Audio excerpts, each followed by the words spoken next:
Patrick Baldwin Jr. is the latest young Warrior player that people are starting to get excited about. You know, we've had a lot of talk about young Warriors, what they could have been, what they should have been, and what they are lately. You've got this big NBA draft coming up here in June with Wemby, Scoot Henderson, two surefire prospects. And I enjoy the scouting process and big boards and mock drafts and stuff like that. And one thing that is kind of controversial is player comps. Some people troll with their player comps. Some people think that they're silly. Why do it? The truth of the matter is, I think that teams do use player comps in their draft evaluation. And if they have a hard time comping a kid to someone who has had success in the past in the NBA at that level, I think sometimes it can drop the stock of a player. Eric Pascal's a good example of that, former Warrior, where it was kind of like, well, what is he, right? He's a 6'6" center, power forward, right? So comps can help, they can hurt. When it comes to Patrick Baldwin Jr., there was a very obvious one. It was Michael Porter Jr. The height, the size, just the build, everything on the court, but then even off the court. When you look at their stories and their journeys to the NBA, Porter Jr., top high school prospect, gets hurt, slides to the end of the lottery. Baldwin Jr.'s situation was a little more extreme, where he gets hurt his senior year of high school, still has offers to Duke, all the major basketball factories around the country, opts to go play for his dad at the University of Milwaukee. Re-hurts the ankle, tries to play through it, looks really bad with the injury, and slides all the way to the end of the first round. Happened to be the 28th pick, where the Warriors have had some luck there with Jordan Poole previously, right? Warriors take a swing on it. They like the pedigree, the potential, the talent, and we've seen just small glimpses of him. Today's video is brought to you by SeatGeek.com. Sports is all about stats right now, so let me run you theirs. 28 million downloads, the #1 ticketing site in the world, up to 70,000 events on a single day. Obviously, NBA playoffs are rolling around. That excitement's going to pick up. Baseball is going to start, and football, it's always around the corner. But what about your favorite recording artists? Are you waiting on their album?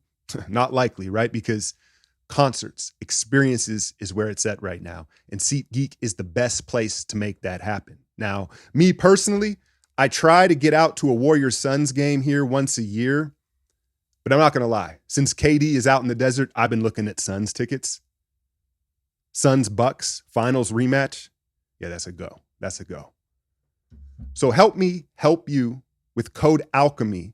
Gets you $20 off your first purchase at SeatGeek.com. Again, code Alchemy, $20 off, link in the description. The first thing that sticks out is the shooting, right? A blind man could see that he can shoot the ball. The stroke is pure. Pause.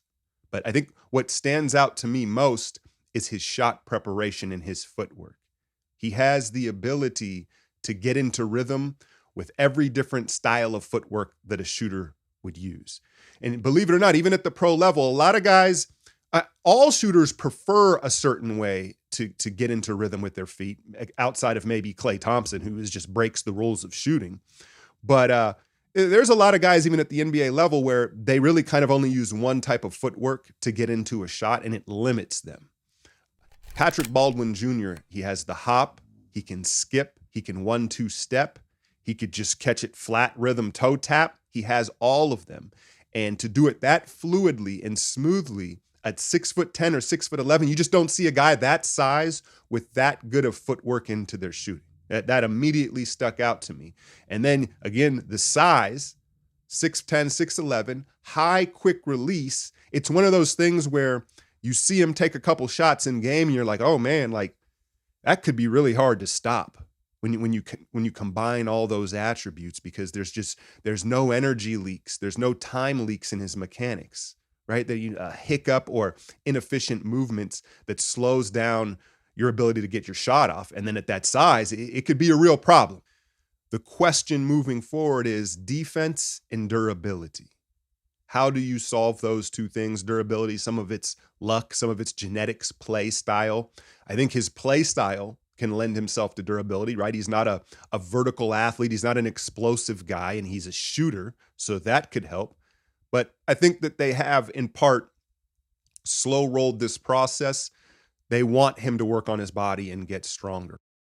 So how does he get on the floor this year? I'm not holding my breath. I think we all know, right? It's probably not unless we're depleted. And that's why we've seen him lately. And it's like, well, can he play the stretch five? Can you play him at the five and maybe hide him defensively a little bit better there? And recently you heard Kerr quickly dismiss that. Like, no. And I think it's a strength physical issue. They don't want to test his durability banging against centers. But the truth is, I'll make a couple points here about why he maybe should get a shot is small ball fives. I'm not saying, hey, match him up against Nurkic or Zubac or something like that, but a lot of teams roll out small lineups where they've got stretch guys. Like, for instance, we're going to see the Clippers tonight. If they're playing Batum at the five, there's no reason why PBJ couldn't match him on that end. Two stretch guys, similar builds, right? So I think that you have to be dynamic, right? You can't just dismiss that he can't play the stretch five. In certain matchups, I think he can. Two, you talk about this scoring explosion. I've been thinking about this lately. The Thinking Basketball released a video on this and how just the offenses are just too dominant right now, right? And the point being made, like, are we at a point here where defense, it just has to be adequate? No, the offenses are so good, you're not going to be this lockdown defense, right? The number one rated defense, it's all relative. The point is do you have to double down on your offense and focus on being really good at offense in 2023 as opposed to constantly worrying about getting stops and being a defensive team? You got to kind of lean into matching teams offensively, right? And so that would lend itself to, hey, you could play a 5-out lineup again, stretching him out on the floor, changing the spacing, and possibly unlocking Jonathan Kuminga. I know you knew where I was going with this, right? Kuminga, he shot the three better in January. It's hit and miss, right? He finds a rhythm. It doesn't look great at all times, and I think he sometimes struggles with the balance of they're gapping him, right? You saw that Lakers game. They're giving him a runway, and he's like, do I take it? Do I not? Big picture, we know Looney, Draymond, not a great fit next to Kuminga. They clog up the paint. Now you've got potentially two non-shooters, guys they're not going to guard the perimeter with. Well, Patrick Baldwin Jr. certainly solves that. And it would open up the paint for Kuminga. And you saw it already. In the brief time that he's played, the scouting report, who was it that they played the other night? Forgive me, I forget it. I put it in my breakdown. But he checked into the game. They swung the ball to him, and the defenders completely sold out and blocked his shot. I don't think it was Portland. I think it was the night before. It might have been Portland. Sold out and blocked his shot. So it's already on the scouting report that you have to run him off the line, and they're guarding him 30 feet from the basket already. He's already earned that respect in the league. And so him changing the geometry of the floor offensively at the 4-5 spot, we don't have another guy that can do that. And again, it's going to open up the paint for Kuminga. I think he has the IQ and the competitive spirit to defend, but maybe perhaps these zones that they've showed here in the last 24 hours can disguise him a little bit better. He seems like he would probably defend well in a zone, being a coach's kid and having the high IQ. And so, yeah, man, I don't expect to see him crack the rotation truly this season, but I think long-term moving forward, can he get strong enough to play the five? Right? And be durable enough to do that, because it's going to unlock a lot of the offense in a time where I think teams are figuring out we've got to lean into the offense. Yeah, it's cool. You got to get stops at certain key moments, but no one's holding anybody to 98 points anymore, right? I think the logic in that has to change. I'm a big believer. My only question is durability. In the very little bit of basketball I've seen him play, I already know he can hoop. I think it's really simply just a durability issue. And so hopefully the training staff, his work ethic, and hell, a little bit of luck, I think they may have found another guy at the 28th pick. So big picture, 3 big wins in a row for this Warriors team. And as frustrating as the season has been, I must admit, it's pretty exciting every game to tune in now, and there's like heavy implications in the game. Every game feels impactful and meaningful, and I think every team in the West feels that way at this point, right? So big 23-point come from behind victory against the Blazers, and a lot was made about the defense and the defensive strategy.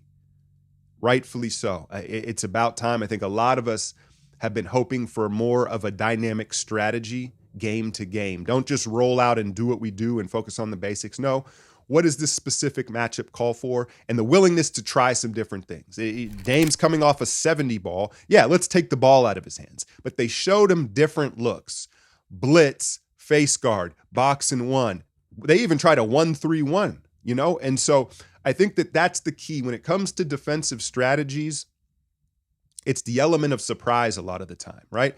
If you start trapping the ball, you do it 3-4 times in a row, they're going to adjust. It has to be the element of surprise. You drop into a zone, it breaks the team's rhythm. They come out of a timeout, get out of the zone. Now they know what they're looking at, right? And so the ability to be dynamic and try different schemes defensively, I think, is the key. And so that was very encouraging in that Blazers game. But something that I wanted to point out that I thought had just as big of an impact on Dame in that game was how much they hunted him defensively.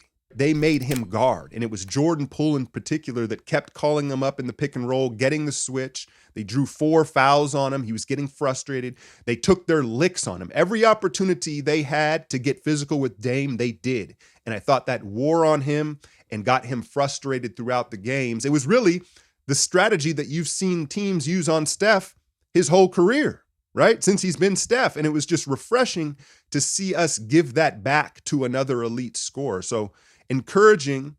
Big game against the Clippers tonight. Remember, they blew us off the floor just before the All-Star break, but now we get a chance for revenge up at Chase Center. They've added Russ to their team.